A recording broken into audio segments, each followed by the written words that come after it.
I was asked to make a video on what are some pointers, what are some mistakes that I shouldn't be making when buying a car.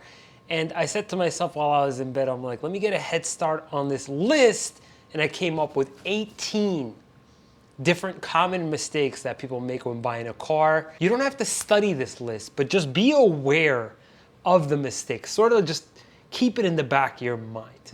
What is happening, guys? Ari here from Boston Automotive Consulting. And as always, this video is brought to you by SaveOnMyAuto.com. SaveOnMyAuto.com is a resource you can use so that you can shop around for the best possible deal.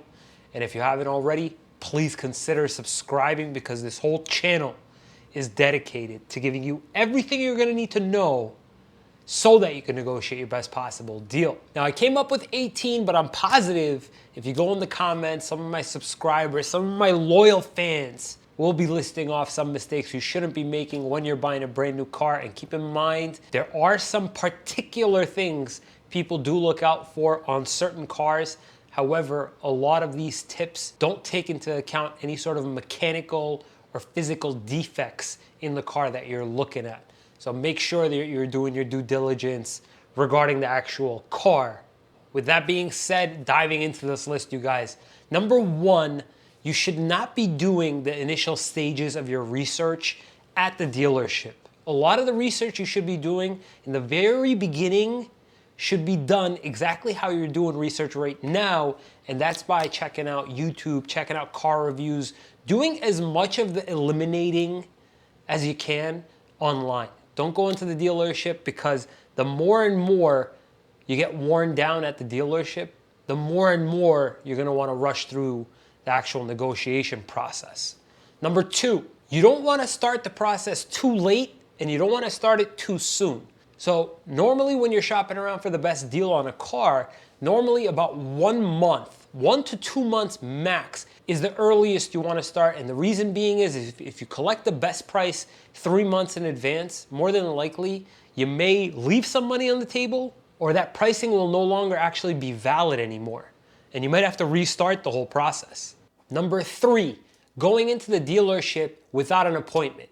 Just walking in itself could be a little bit of a mistake because a lot of people just walk in and they get horrific service.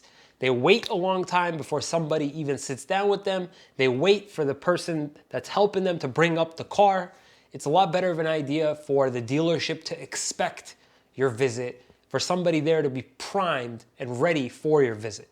Number four, getting too distracted by chatter from either the salesperson or from whoever is accompanying you to the dealership. The most important thing you can do when you're test driving these cars and researching is really paying attention.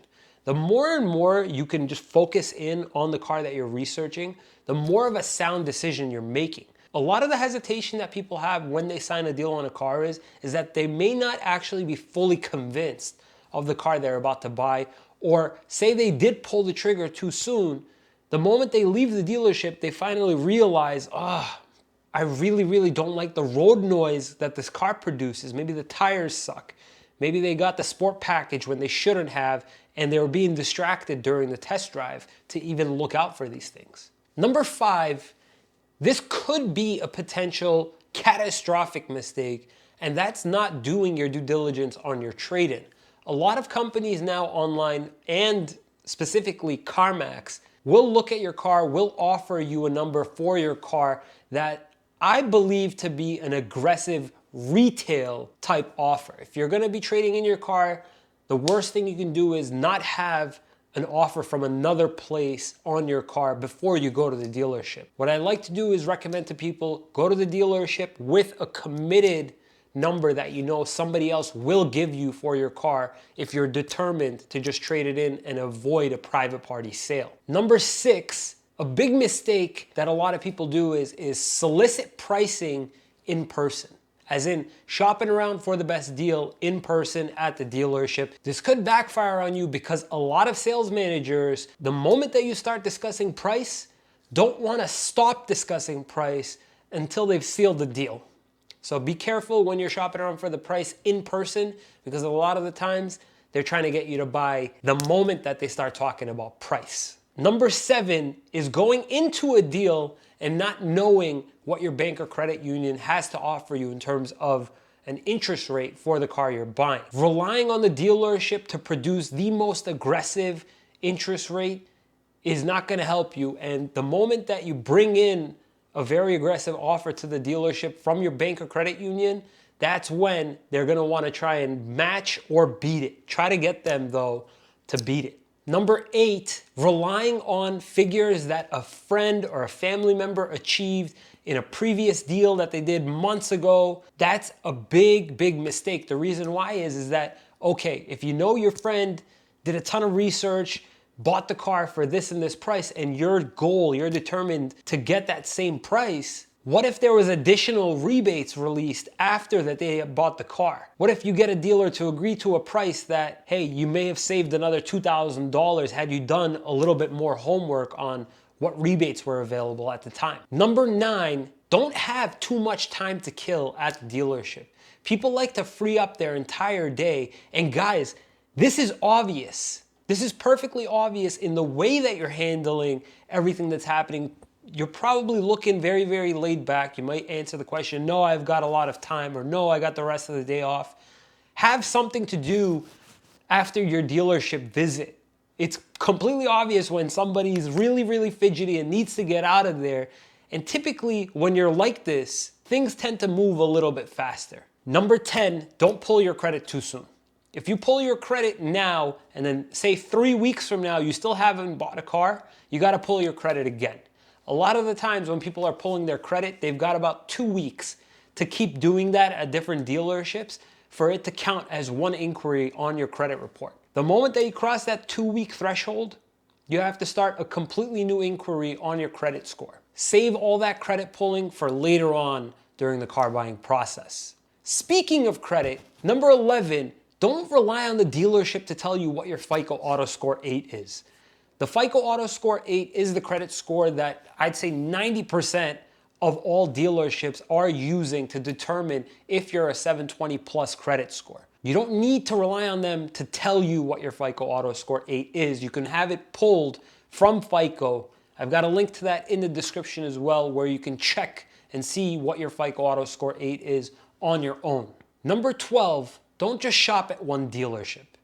If you're getting a fantastic price at one dealership and they've really, really impressed you with the price, chances are another dealership will also impress you with the price. Keep going. Don't limit yourself to just one dealership. That's why I'm always screaming, visit saveonmyauto.com, plug in your zip, and check off as many dealerships as you can. Get a bunch of dealers involved when you're shopping around for the car that you're trying to buy. Number 13, don't buy a newly released car or newly redesigned car like the Kia Telluride or the Hyundai Palisade or any of these cars like that immediately after they get released. The reason why is there's probably a line out the door of people just like you who need to get that car, and the excitement needs to fizzle down a little bit before dealers even start to discuss a discount.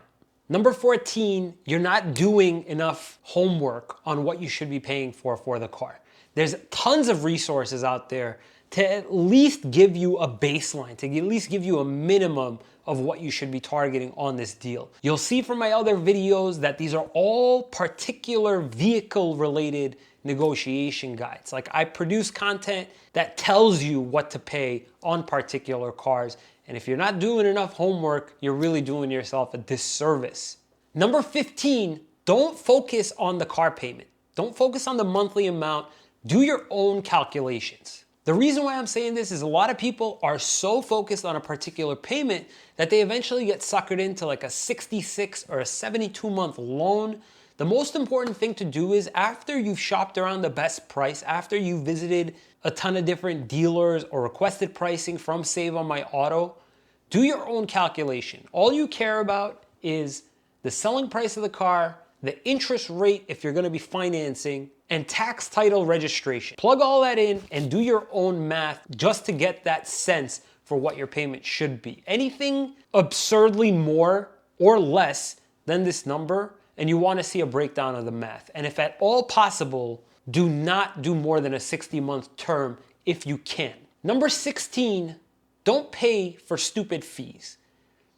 Dealerships in the United States, for the most part, the average documentation fee is between $400 and $500, unless you're in a state that legally caps the documentation fee. Something like $80 in New York or $200 in Rhode Island. Don't pay any of these fees in excess of $400 or $500. And if you're getting charged or they're listing off doc fee, nitrogen fee, tint fee, all that stuff, tell them, you know what, that's fine. I'll pay the $900 for these fees, but then subtract $500 of it from the bottom line of the price that you're willing to pay altogether. Incorporate that nonsense into your bottom line offer. Number 17, and speaking of not paying for stupid things, don't buy extended warranties, don't buy paint protection pack, none of that stuff you actually really need at the time of purchase. If you decide later on, I need a warranty because I'm gonna keep this car for a long time, maybe consider it, check out AAA, or maybe you do need the paint protection. You shouldn't be buying it at a price that's way over what a lot of other places will charge you. Check out third parties after you leave the dealership. Shop around the price of that too. Number 18, the mistake is buying a new car when you should be buying a used one. Don't make the mistake of buying a car that rapidly depreciates. Check out that same new car as a gently used car and see what prices they're being sold for. And if at all possible, try to avoid new if you think that used will do just fine. I'm positive I missed a couple things here and there, but guys, check in the comments if there's anything that really, should be in this video. I'll pin them in the comments section. As always, you guys, visit saveonmyauto.com to shop around for the best price on a car. And if you found this information useful and you want to see more of these new car buying and negotiation tip type videos, please consider subscribing. Thank you so much for watching, guys. We'll see you next time.